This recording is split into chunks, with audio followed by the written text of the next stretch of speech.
राधे राधे। श्री हरिदास श्री कुंज बिहारी। कैसे हैं आप सभी लोग। आई होप कान्हा जी की कृपा से आप सभी लोग अच्छे होंगे और स्वस्थ होंगे। संतोषी माँ के शुक्रवार के व्रत की कथा। शुक्रवार का दिन संतोषी माँ का व्रत पूजन किया जाता है और संतोषी माता का व्रत किया जाता है। संतोषी माता के व्रत की कथा। एक बुढ़िया थी, उसके 7 बेटे थे। 6 कमाने वाले थे जबकि एक निकम्मा और कमाता नहीं था। बुढ़िया 6 बेटों की रसोई बनाती, भोजन कराती, उनसे जो कुछ झूठन बचता वो 7वें को दे देती थी। एक दिन वे पत्नी से बोला, देखो मेरी माँ को मुझ पर कितना प्रेम है। वे बोली, क्यों नहीं, सबका जूठन जो तुमको खिलाती हैं। वे बोला, ऐसा नहीं हो सकता, मैं जब तक आंखों से ना देख लूं मान नहीं सकता। बहू हंसकर बोली, देख लोगे तब मानोगे। कुछ दिन बाद त्योहार आया। घर में 7 प्रकार के भोजन और चूरमे के लड्डू बने। वे जांचने को सिर दुखने का बहाना और पतला वस्त्र सर ढककर ओढ़ करके रसोई में ही सो गया। वे कपड़े से सब देखता रहा। 6 भाई भोजन करने आए। उसने देखा माँ ने उनके लिए सुंदर आसन बिछाया, अनेक प्रकार की रसोई परोसी और आग्रह करके उन्हें जिमाया और देखता रहा। वो वस्त्र से नीचे से देखता रहा तो 6 भोजन करके उठे। तब माँ ने उनकी झूठी थालियों में से लड्डू के टुकड़े उठाकर एक लड्डू बनाया। झूठन साफ कर बुढ़िया माँ ने उसे पुकारा, बेटा 6 भाई भोजन कर गए, अब तू भी बाकी है, उठ, तू कब खाएगा। वह कहने लगा, माँ मुझे भोजन नहीं करना, अब मैं परदेश जा रहा हूँ। माँ ने कहा, कल जाता हो तो आज चला जा। वह बोला, हाँ आज ही जा रहा हूँ। ये कहकर वह घर से निकल गया। 7वें बेटे का प्रदेश जाना। चलते समय पत्नी की याद आ गई। वह गौशाला में कंडे थाप रही थी, यानी उपले थाप रही थी। वहाँ जाकर बोला, हम जावें परदेश आवे कुछ काल, तुम रहियो संतोष से धर्म अपनो पाल। तो वह बोली, जाओ पिया आनंद से हमारो सोच हटाए, राम भरोसे हम रहे ईश्वर तुम्हें सहाय। 2 निशानी आपन देख धरू में धीर, सुधीमती हमारी विसारियो रखियो मन गंभीर। वह बोला, मेरे पास तो कुछ नहीं है, ये अंगूठी है सो ले लो, अपनी कुछ निशानी मुझे दो। वह बोली, मेरे पास क्या है, ये गोबर भरा हाथ है। ये कहकर उसकी पीठ पर गोबर के हाथ की थापे मार दी। वह चल दिया। चलते चलते दूसरे देश पहुंच गया। परदेश में नौकरी। वहाँ एक साहूकार की दुकान थी। वह जाकर कहने लगा, भाई मुझे नौकरी पर रख लो। साहूकार को ज़रूरत थी, बोला, रह जा। लड़के ने पूछा, तनख्वाह क्या दोगे। साहूकार ने कहा, काम देखकर दाम मिलेंगे। साहूकार की नौकरी मिल गई। सुबह 7 बजे से 10 बजे तक की नौकरी करने लगा। कुछ दिनों के बाद दुकान का सारा लेन देन, हिसाब किताब, ग्राहकों का माल बेचना, सारा काम करना। साहूकार के 7-8 नौकर थे, वे सब चक्कर खाने लगे, यह तो बहुत होशियार बन गया है। सेठ ने भी काम देखा और 3 महीने में उसे आधे मुनाफे का हिस्सेदार बना लिया। कुछ वर्ष में ही नामी सेठ बन गया और मालिक सारा कारोबार उस पर छोड़कर चला गया। पति की अनुपस्थिति में सास का अत्याचार, इधर उसकी पत्नी का सास ससुर दुख देने लगे। सारी गृहस्थी का काम कराते, उसे लकड़ी लेने जंगल भेजते। उस बीच घर में ही आटे से भूसी हुई निकालती रोटी और बनाकर दे दी जाती थी। आटे की जो बची हुई थी भूसी, उससे रोटी बनाती। नारियल के टुकड़े में पानी दिया जाता। तो एक दिन वह लकड़ी लेने जा रही थी। रास्ते में बहुत सी स्त्रियां संतोषी माता का व्रत करती दिखाई दी। संतोषी माता का व्रत। वह वहाँ खड़ी होकर कथा सुनने लगी और पूछने लगी, बहन तुम किस देवता की पूजा कर रही हो, व्रत कर रही हो और उसके करने से क्या फल मिलता है। यदि तुम इस व्रत का विधान मुझे समझा कर कहोगे तो मैं तुम्हारा बड़ा एहसान मानूंगी। तब उनसे एक स्त्री बोली, सुनो, ये संतोषी माता का व्रत है।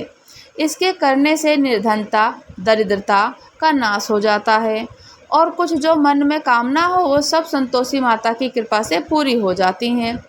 तब उसने उससे व्रत की विधि पूछनी चाहिए। संतोषी माता के व्रत की विधि।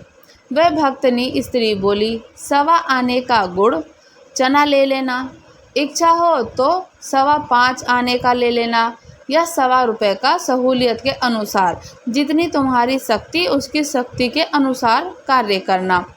बिना परेशानी और श्रद्धा प्रेम से जितना भी बन पड़े सवाया ले लेना। प्रत्येक शुक्रवार को निराहार रहकर कथा सुनना। इसके बीच क्रम टूटे नहीं, लगातार का नियम पालन करना। सुनने वाला कोई ना मिले तो घी का दीपक जलाकर उसके आगे जल का पात्र सामने रखकर कथा कहना। जब कार्य सिद्ध ना हो तो नियम का पालन करना और कार्य सिद्ध हो जाने पर व्रत का उद्यापन कर देना। 3 मास में माता फल पूरा कर देती हैं। यदि किसी के ग्रह खोटे भी हों तो भी माता वर्ष में भरकर कार्य सिद्धि कर देती हैं। फल सिद्धि होने पर उद्यापन करना चाहिए। बीच में नहीं, उद्यापन में 2.5 सेर आटे का खाजा और इसी परिणाम से खीर तथा चने का साग करना। 8 लड़कों को भोजन कराना।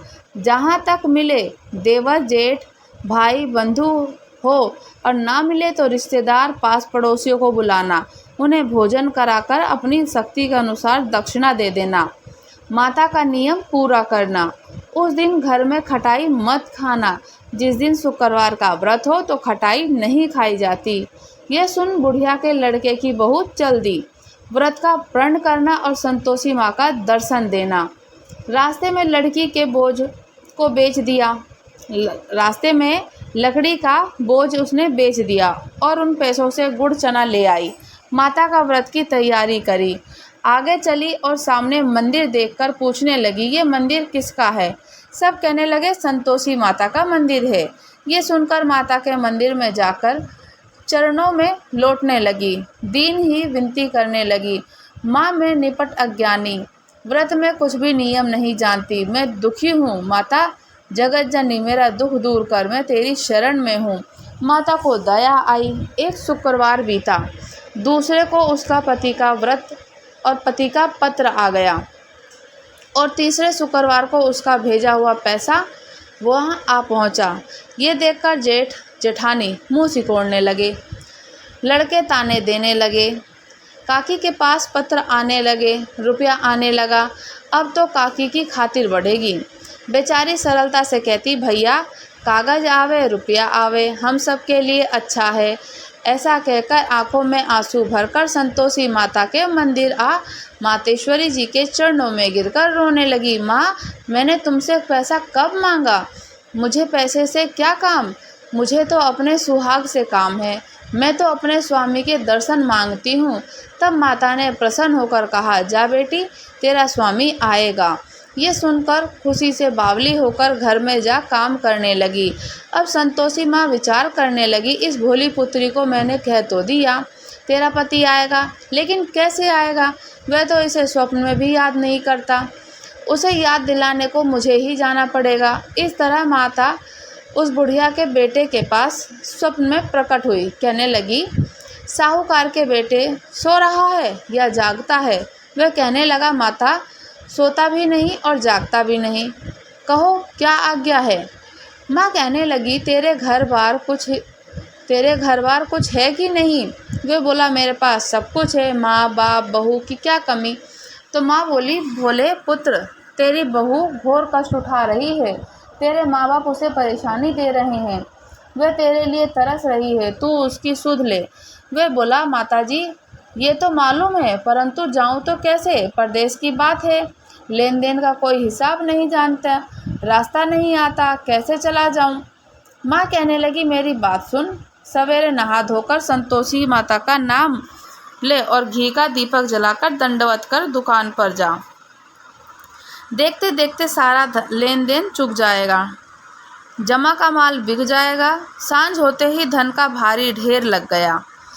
अब बूढ़े की बात मानकर वह नहा धोकर संतोषी माता को दंडवत घी का प्रणाम करा।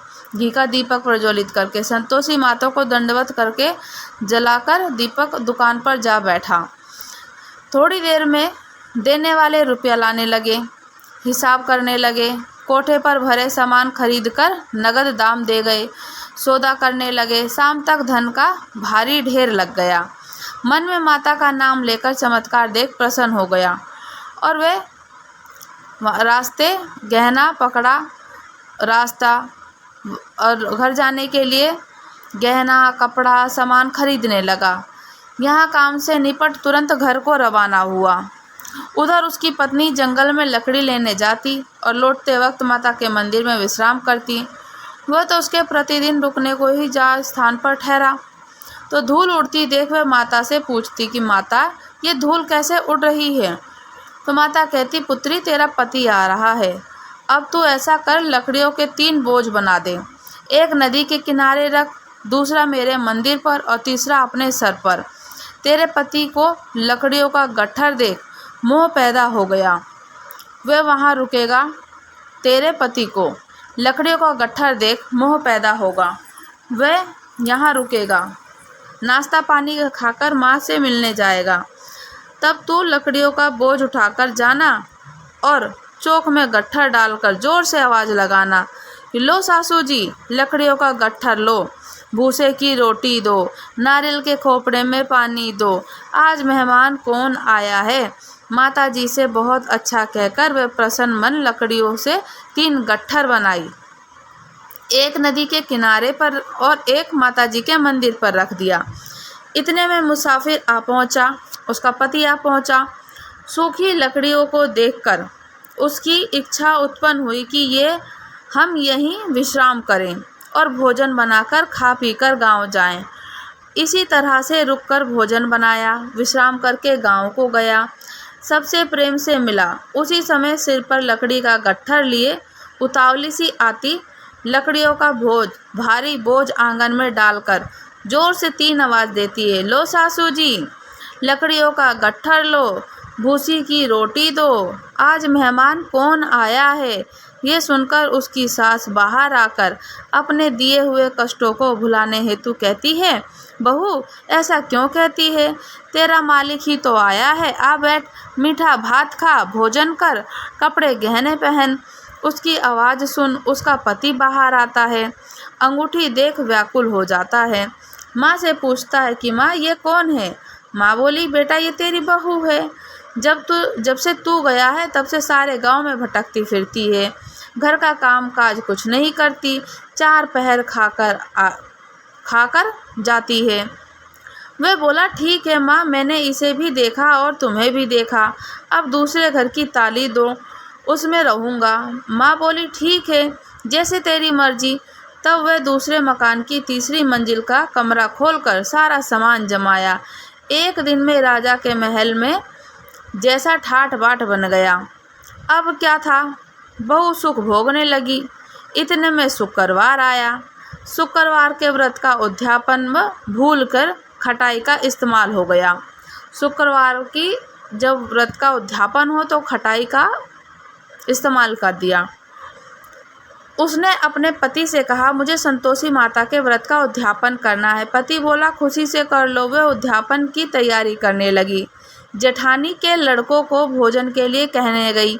उन्होंने मंजूर किया, परंतु पीछे से जेठानी ने अपने बच्चों को सिखाया, देखो, भोजन के समय खटाई मांगना, जिससे उसका उद्यापन पूरा न हो। लड़के जीम ने खाए और खीर खाना पेट भर के खाया, परंतु बाद में खाते ही कहने लगे कि हमें खटाई दो, खीर खाना हमको नहीं भाता। देखकर अरुचि होती हुए कहने लगी, भाई, खटाई किसी को नहीं दी जाएगी, ये तो संतोषी माता का प्रसाद है। और लड़के उठकर खड़े हुए, बोले, पैसा लाओ। भोली बहू तो कुछ जानती नहीं, उन्हें पैसे दे दिए। लड़के उसी समय हट करके इमली खटाई लेकर खाने लगे। ये देखकर बहू माता जी ने कोप किया। राजा के दूत उसके पति को पकड़कर ले गए। जेठ जेठानी मन माने वचन कहने लगे, लूट लूट कर धन इकट्ठा कर लाया, अब सब मालूम पड़ जाएगा जब जेल की मार खाएगा। बहू से यह सहन नहीं हुआ तो माँ संतोषी से माफ़ी मांगी। रोती हुई माताजी के मंदिर पहुँची और कहने लगी, माता, तुमने क्या किया? हंसाकर अब भक्तों को रुलाने लगी। माता बोली, बेटी, तूने उद्यापन करके मेरा व्रत भंग कर दिया। वह कहने लगी, माता मैंने कुछ अपराध नहीं किया, मैंने तो भूल से लड़कों को पैसे दे दिए थे, मुझे क्षमा कर दो, मैं फिर तुम्हारा उद्यापन करूँगी। माँ बोली, अब भूल मत करना। वह कहती, अब मैं भूल नहीं करूँगी। अब बतलाओ वह कैसे आवेंगे। माँ बोली, जा पुत्री, तेरा पति तुझे रास्ते में आता मिलेगा। वह निकली, राह में पति आता मिल गया। वह पूछती, कहाँ गए थे। वह कहने लगा, इतना धन जो कमाया है उसका टैक्स राजा ने मांगा था, वह भरने गया था। वह प्रसन्न हो बोली, भला हुआ, अब घर में चलो। कुछ दिन के बाद फिर शुक्रवार आया, फिर से व्रत का उद्यापन किया। वह बोली, मुझे फिर माता का उद्यापन करना है। पति ने कहा, करो। बहू फिर जेठ के लड़के को भोजन को कहने गई। जेठानी ने एक दो बातें सुनाई और लड़के को सिखाने लगी, तुम सब लोग पहले की तरह खटाई मांगना। लड़के भोजन से पहले कहने लगे, हमें खीर नहीं खानी, हमारा जी बिगड़ता है, कुछ खटाई खाने को दो। वे बोली, खटाई किसी को नहीं मिलेगी, आना हो तो आओ।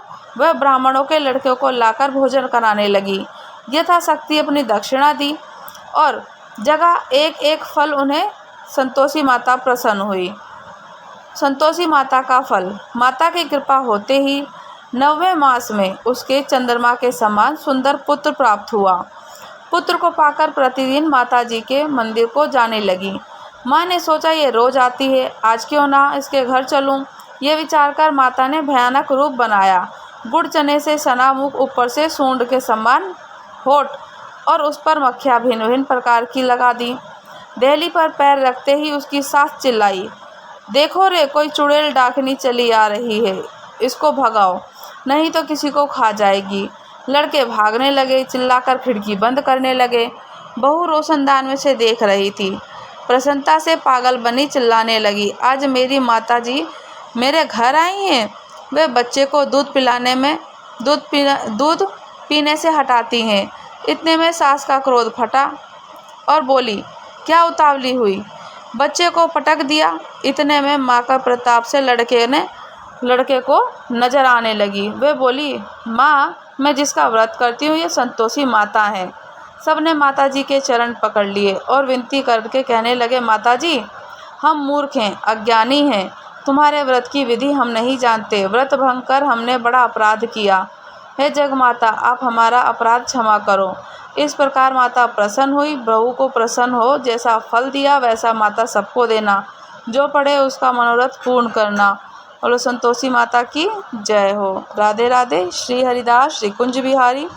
अगर आप लोग हमारे चैनल पर नए हैं तो चैनल को लाइक, शेयर, सब्सक्राइब करना बिल्कुल भी ना भूलें और मुझे कमेंट्स करके ज़रूर बताइएगा कि कथा और चर्चा कैसी लगी। राधे राधे।